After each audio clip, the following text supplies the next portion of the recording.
phổ cập la là tí trong thì cha chỉ có bậc cao mà bỏng nó khai lâu tí chọc play phôi mày một chuột vào rồi nó chắc mỗi cái nhà còn nó mua nào là tí mua trong thì cha cái tàu tàu này là tàu nó mua nó lòng tham mua là tàu nó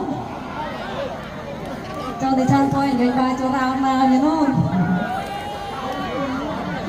mà lấy đâu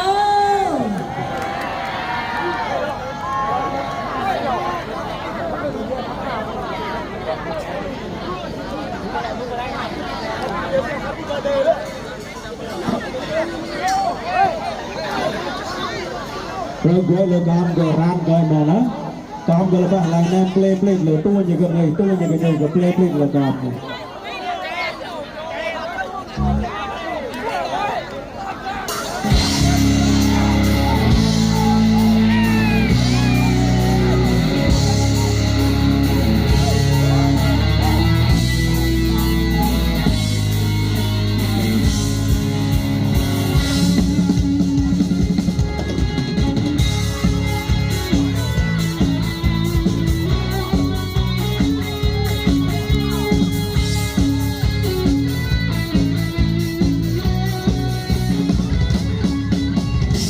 Hãy subscribe cho kênh Ghiền Mì Gõ để không bỏ lỡ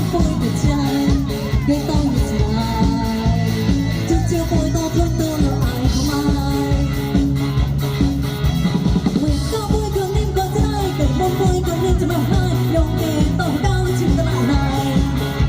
video hấp dẫn